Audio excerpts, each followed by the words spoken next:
글로벌 비트 시간입니다. 전 세계의 여러 가지 변수들이 특히 글로벌 IT 대란까지 함께 겹치면서 미국 증시가 큰 충격을 받았습니다. 거기에다 더불어서 2조 7천억 달러 규모의 옵션 만기까지 미국 시장을 짓누르는 모양새를 보여줬는데요. 사상 최고가를 경신하던 흐름을 뒤로하고 미국 증시의 변수가 커지면서 요동치는 주가의 흐름까지 함께 포착이 되고 있습니다. 체린 앵커와 함께 금요일 시장 정리해 보시죠. 네, 지난 금요일 시장을 움직였던 키워드는 크라우드발 사이버 대란이었습니다. 거기다가 반도체주들을 중심으로 한 빅테크 이탈도 지속됐는데요. 3대 지수 종가부터 바로 확인해 보시죠.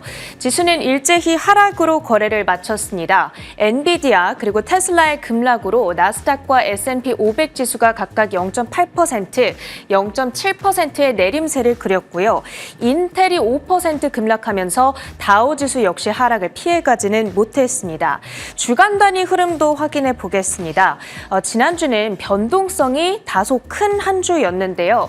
중반까지만 하더라도 트럼프 수혜주들 그리고 금리 인하 수혜주들이 올랐습니다. 그러면서 다우지수 vs S&P 나스닥 이렇게 좀 차별화가 되는 분위기가 형성됐었는데 주 후반으로 접어들면서 모두 다 좀 약세를 기록하는 분위기로 반전이 됐습니다. 그래도 다우지수는 강보합 정도는 지켜낸 채 한 주를 마무리했고요. 반면 S&P 500과 나스닥 지수는 각각 2%대 그리고 4%, 3% 가까이 주간 단위 하락률을 기록하면서 지난 4월 이래 최대 하락률을 기록하게 됐습니다. 그랬던 반면에 이 그림에는 없지만 러셀 2000 지수의 경우에는 1.7% 상승하면서 시장 대비 가장 선방하는 한 주를 보내게 됐습니다. 금요일 특징주도 특징주인데 사실 간밤 바이든 대통령의 후보직 사퇴 소식이 전해졌습니다. 그러면서 이것이 시장에 가지는 영향이 무엇일까에 대한 궁금증이 가장 클 수밖에 없는데요. 바로 얼마 전에 레이먼드 제임스에서 관련한 커멘트를 내놨더라고요. 그래서 가지고 왔습니다. 어떤 이야기가 있냐? Could throw a wrench in the so-called Trump trade라고 했죠. 그러니까 바이든의 사퇴가 지금 나타나고 있는 트럼프 트레이드를 적어도 단기적으로는 중단시킬 수 있겠다. 이렇게 얘기를 했습니다. 하지만 시장이 이것이 대선의 판세에 미치는 영향을 재가늠하는 동안에 좀 그렇게 될 것이고 이후에 증시에 가지게 될 영향력은 제한적일 것이다. 이렇게 얘기를 했습니다. 그렇게 큰 충격은 없을 수 있겠다라는 것이 적어도 레이먼드 제임스 측의 의견이 되겠는데요.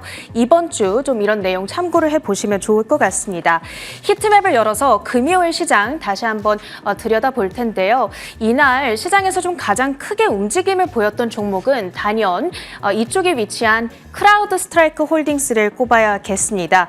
글로벌 IT 대란의 원인을 제공했던 업체인데요. 시가총액을 기준으로 전 세계에서 두 번째로 큰 사이버 보안 업체입니다. 마이크로소프트, 아마존 등 각종 대기업들을 고객사로 두고 있는데 이 정도 규모의 보안사가 이런 실수를 저질렀다라는 데에 대해서 충격이 크게 발생을 하고 있습니다. 그러다 보니까 주가가 11%나 급락을 하게 됐고요. 304달러 선 현재는 가리키고 있습니다. 반면에 대표적인 경쟁사들이 있는데 앞전 코너에서도 들으셨던 센티널1이라든지 팔로알토 네트워크스 이런 대표적인 경쟁사들은 주가가 오름세를 나타냈습니다. 팔로알토 네트워크스는 바로 이쪽에 위치를 하고 있는데요. 2%의 오름세를 나타냈고 센티널1 같은 경우에는 7%의 급등세를 나타냈습니다. 한편 이렇게 원인 제공은 크라우드 스트라이크가 했지만 결국 사람들이 문제를 겪었던 건 이 마이크로소프트 윈도우였습니다. 치명적인 시스템 오류가 발생했을 때에만 뜨게 되는 이 블루 스크린이 나타나게 됐는데요. 그러면서 MS의 주가 역시도 타격을 피해가지는 못했습니다. 0.7%의 내림세 437달러 선에 거래를 마치는 모습이었고요. 조금 더 살펴보자면 반도체주들 이날 일제히 급락세를 나타냈습니다. 엔비디아가 2.6%, AMD 역시 2.7% 정도의 내림세를 그렸는데요. 이번 주, 지난주에 섹터 로테이션이 지속되면서 이 같은 하락세가 나타났다라고 해석을 하고 있습니다. 이제 이번 주에는 알파벳, 테슬라 등을 필두로 빅테크주들의 실적 발표가 진행이 될 텐데요. 이들의 실적 발표가 AI 수혜주들 혹은 반도체주들에 대한 센티먼트 다시 한번 방향을 지어줄 것으로 기대를 해봐야겠습니다. 이 테슬라 소식도 확인해 보겠습니다. 트럼프의 발언에 테슬라의 주가가 4% 급락세를 나타냈죠. 취임 첫날 전기차 의무화를 폐지하겠다라고 발언을 했습니다. 이 머스크의 공개적인 지지가 참 무색하게도 대놓고 전기차 기업들에게 참 불리한 발언을 내놓게 된 건데요. 이와 함께 지난주 이 시간에 전해드렸던 소식이죠. 캘리포니아 주 내에서 테슬라의 신차 등록 건수가 3분기 연속 급감했다라는 소식이 있었습니다. 역시도 센티먼트에 조금 악영향을 주는 이슈였고요.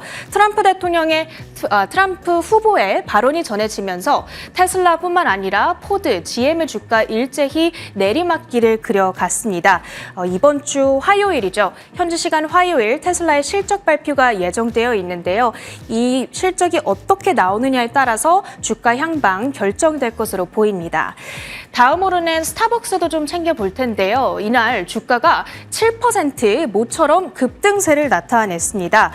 행동주의 투자자 엘리엇의 넥스트 타깃이 됐다. 이런 소식이 있었는데요.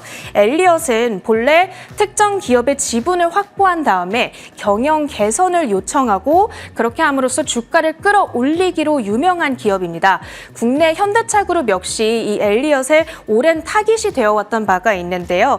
스타벅스의 주가가 사실 올 들어서만 20% 넘게 급락을 했고요. 3년 전 고점과 비교했을 때에는 40% 내려와 있는 수준입니다. 이 엘리엇의 타깃이 됨으로써 주가가 좀 끌어올려질 수 있지 않을까라는 기대감이 작용을 하고 있고요.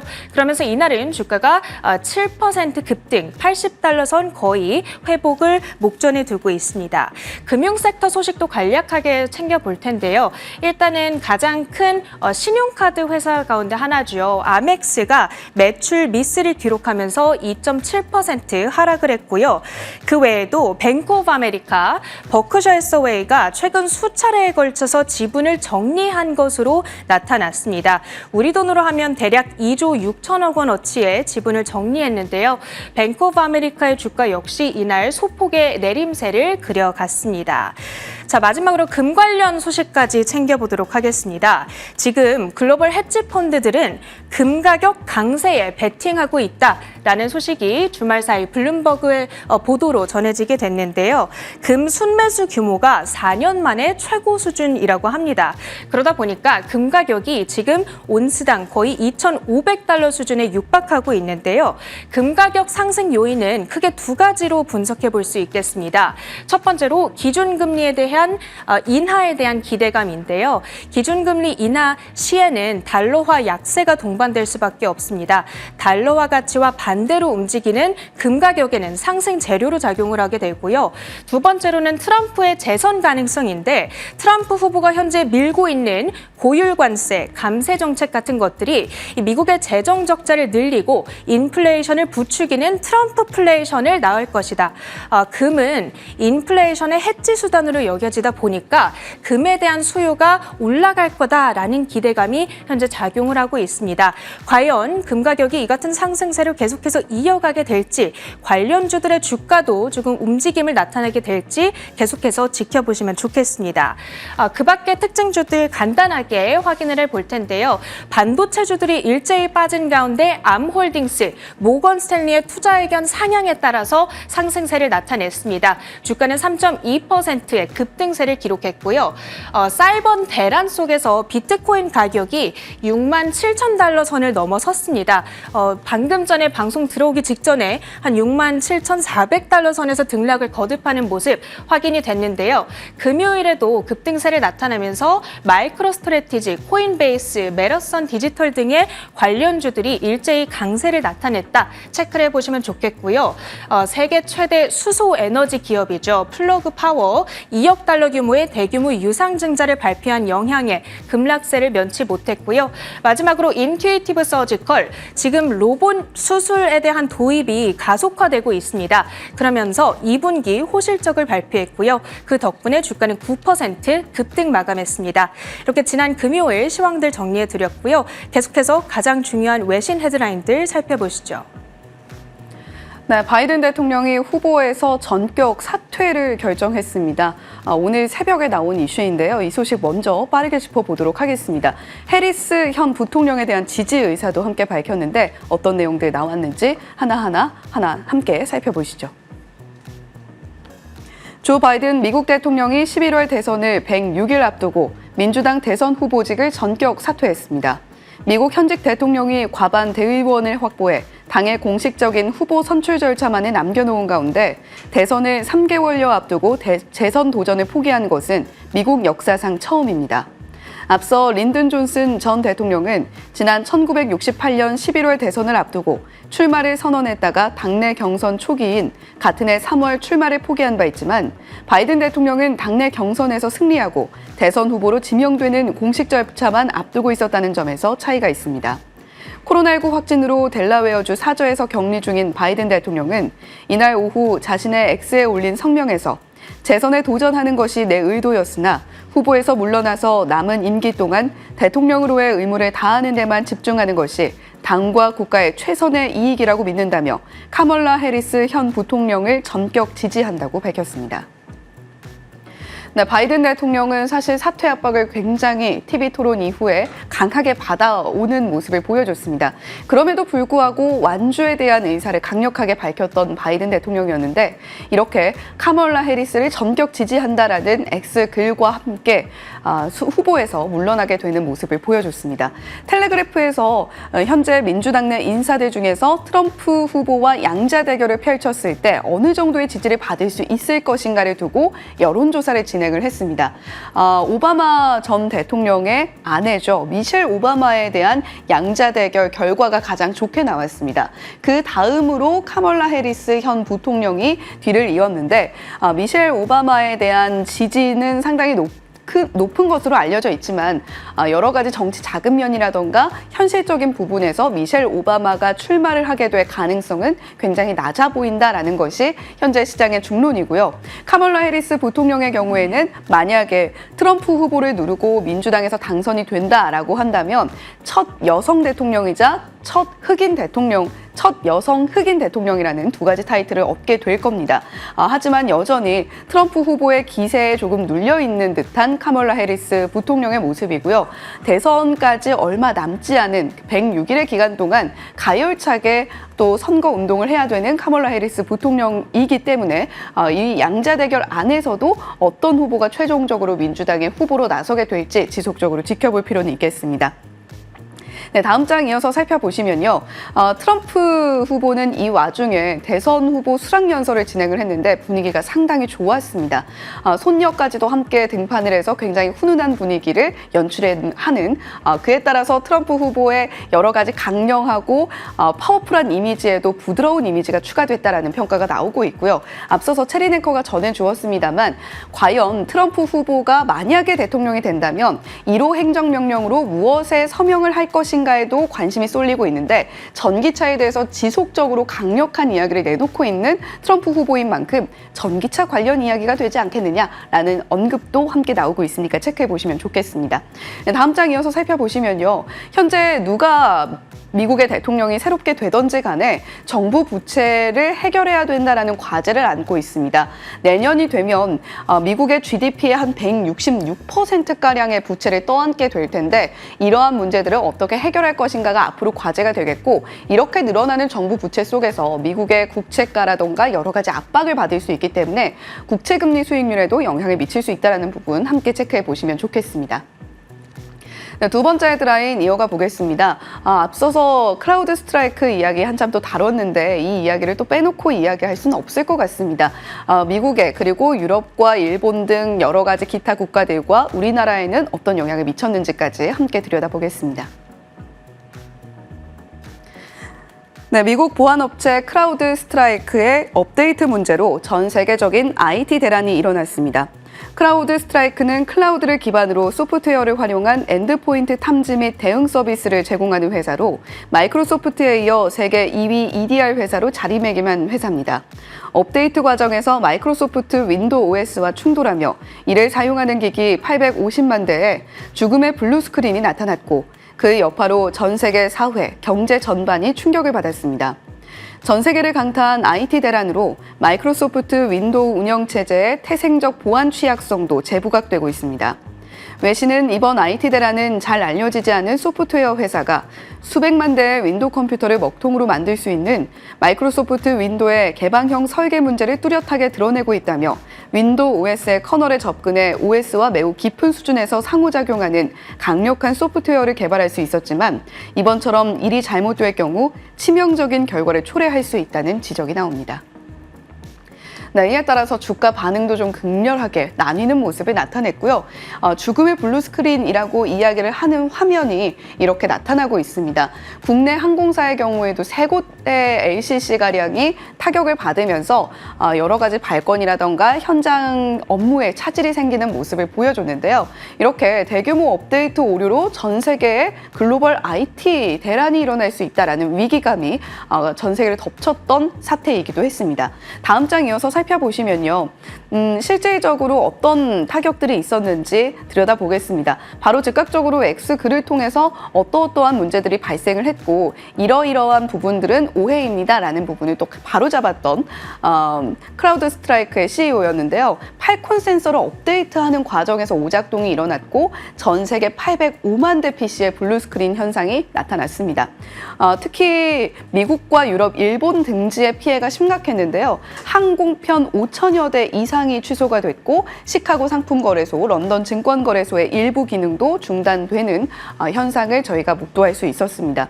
국내의 경우에는 피해가 아주 크지는 않았는데 왜 그랬냐면 마이크로소프트의 클라우드보다는 아마존 웹 서비스를 사용하는 기업들이 훨씬 더 많고요. 실질적으로 타격이 컸던 곳은 LCC 3곳, 이스타 항공 같은 3곳의 LCC들이 피해가 컸고 펄어비스 같은 경우도 마이크로소프트의 클라우드를 이용하고 있기 때문에 일부 게임 기능에 장애가 발생했다라는 부분 체크해 보시면 좋겠습니다. 다음 장 이어서 한번 더 살펴보시면요. 주가의 반응 극명하게 다르게 나타나고 있다라고 말씀을 드렸는데 크라우드 스트라이크가 11% 하락으로 마무리를 했습니다. 이마저도 낙폭을 빠르게 회복한 것이 11% 하락이었고요. 반면에 경쟁업체로 불리는 센티넬1이나 팔로알토 같은 기업들은 주가가 상승하면서 마무리하는 모습을 나타냈다라는 부분도 체크해 보시면 좋겠습니다.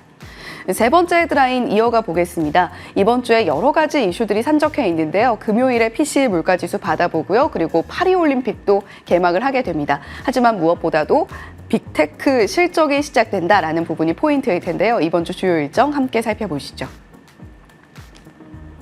미 증시 랠리를 주도하던 빅테크 주가가 최근 약세를 보이는 가운데 조만간 있을 알파벳과 테슬라 등의 실적 발표가 시장 방향을 되돌릴 수 있을지 주목받고 있습니다. S&P 500의 테크 부문 지수는 지난주 6% 가까이 떨어졌고 시가총액 9천억 달러가량이 줄어들었습니다. 나스닥 100 지수도 지난주 4월 이후 최대 폭인 4% 급락했습니다. 네, 이번 주 주요 실적 발표 내용을 살펴보면요. 23일 장 마감 후에 테슬라 그리고 구글 알파벳이 실적을 내놓게 됩니다. 아무래도 크라우드 스트라이크발 여러 가지 글로벌 IT 대란이 있었던 직후였기 때문에 테크 기업들이 앞으로 어떤 퍼포먼스를 보여줄 수 있을까에도 분명히 영향을 미치고 있을 텐데요. 무엇보다도 기대감으로 많은 주가 흐름을 보여줬던 구글 알파벳이나 테슬라 같은 기업들이었기 때문에 실제로 어떤 숫자를 발표를 하고 어떤 가이던스를 제시하는가가 실적의 포인트가 될 전망입니다. 그와 함께 냉각 시스템 관련해서 데이터 센터 냉각 시스템과 관련해서 주목을 받았던 버티브 홀딩스의 실적 발표도 24일 장전에 나오는 만큼 이 부분까지 함께 체크를 해보시면 좋겠습니다. 다음 장 이어서 살펴보시면요. 지금 미국 증시에는 물가보다도 지정학적 리스크가 주요 변수로 부상을 하고 있습니다. 테크 부문 지수가 떨어지고 있다는 것은 이런 지정학적 리스크 부각과도 관련지어서 볼 수가 있을 텐데요.